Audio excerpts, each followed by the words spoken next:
everybody? It is your favorite blogger and your favorite MC, Miss Trish here. How is everybody doing? I hope that you guys are doing amazing. So, this weekend was a Netflix and chill weekend for me. I didn't do very much on the work side. I got some work stuff done, but not a lot. In the evening time, Netflix, wine, and chill. And today, I am coming to you with the first thing that I watched on Netflix because I just got Netflix back. You guys know my relationship with Netflix, okay? And I normally don't do take backsies, but for Netflix, I did because it was $5.99. So let me get into the first thing I watched on Netflix as I got it back. The first thing I watched was a documentary / movie called Sweet Bobby. Here it is. Let me read you what Sweet Bobby is all about in case you don't know. So Sweet Bobby says it's a woman's online courtship takes an unsettling turn when she learns that her romantic interest harbors a dark secret and sinister motives, leading a harrowing ordeal. Now, I watched this last night and I was in question mark. I was in confusion, like Perry Kay likes to say. I was like, what? What? How come? So I'm going to add some spoilers. So if you guys did not see Sweet Bobby yet, well, don't watch this video because I'm going to spoil it for you. My thing is, it's 2024, right? And this lady had been catfished from this guy that she thought was named Bobby for 8 to 9 years. Okay, they say she was almost tricked by him for 8 to 9 years. She never spoke to him on the phone. She never saw him. Every attempt that she made to see him was null and void. Unfortunately, they misused the fact that he had a stroke so he couldn't speak and all this stuff.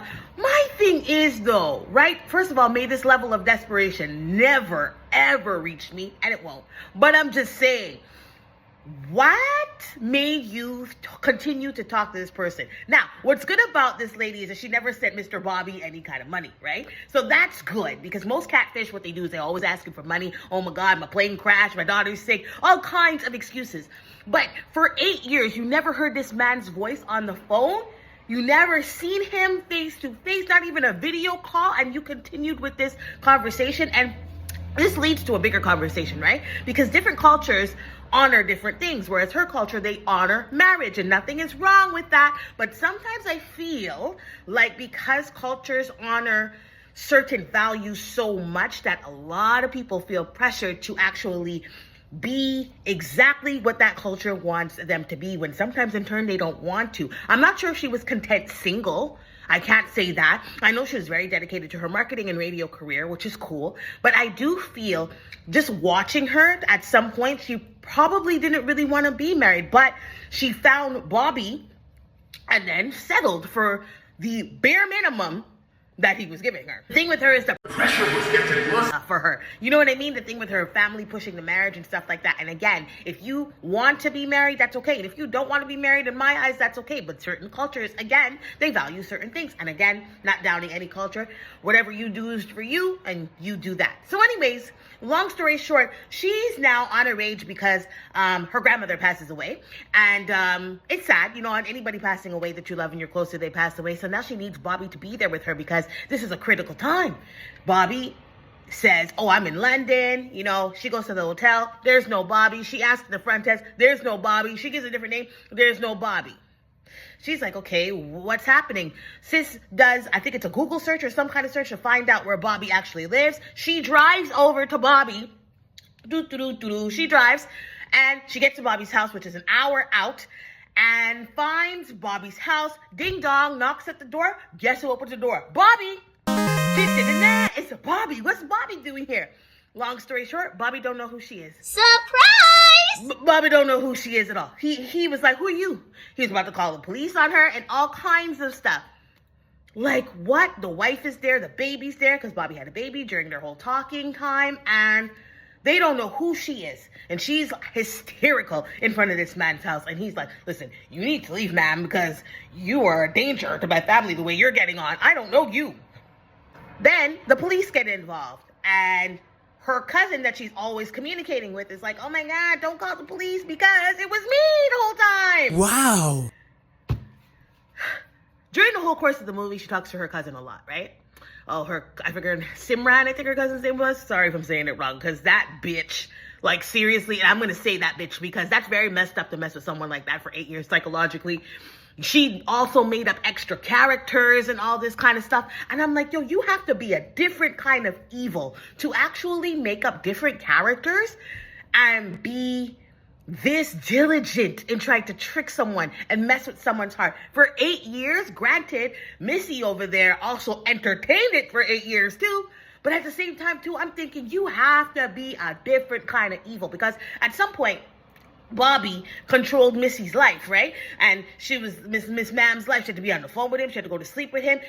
She had to, when she was on the radio, she had to have her phone on while he was listening to her talk to different callers. And it was just kind of like his insecurity. And mind you, this is all her female cousin doing this. So I am like, what did Miss Ma'am, your actual cousin, do to you for you to actually do something evil to her for 8 years, 9 years, 8 years, doesn't matter. The flabber in my gasting is flabbergasting because this whole thing had me like, what? What are you talking about? How? For me, not my situation. But I'm just saying, had I been her, right, and I'm on the dating scene and blah, blah, blah, listen. I can talk to you, video call you, see you after a certain period of time. Block, delete. Like, what are we doing wasting time? Especially 8 years of my precious Miss Trish life. Sir, ma'am, you must be crazy. That is not something. And I think I value my time. One of my love languages is time, right? So I value my time and there will be absolutely no way. No way. Listen, I know people say, don't say it can't happen to you and blah, blah, blah. It can't. It can't because I'll tell you something. I am very quick to block and delete and never unblock again. So this is the thing with me. Anytime I'm a Pisces, we smell out the fishy stuff. You understand what I'm saying? No, there's absolutely no way that after a period of time I can't talk to you on the phone, I can't hear your real voice. Something bad is always happening to you. And we're supposed to be in this relationship, sir. Goodbye. Block, delete. Would you like to block this contact? Yes. Overall, for this YouTube video, I'm going to say this. Watch Bobby, but if you're a person who gets mad very easily, don't watch it. Because you're going to be yelling at your TV. Especially someone like me who watches Catfish a lot. Neve and Cammy when she was on. And then after Neve and Max when Max was on. It's gonna get you upset. So I don't understand why she went so long talking to him, but I do think that there's a self-love problem there, as well as a family value, trying to please her family issue there. Nothing's wrong with each, because I do believe that we all have something to work on in this life, but let me tell you, get ready to scream at your TV now, because it is quite a bit.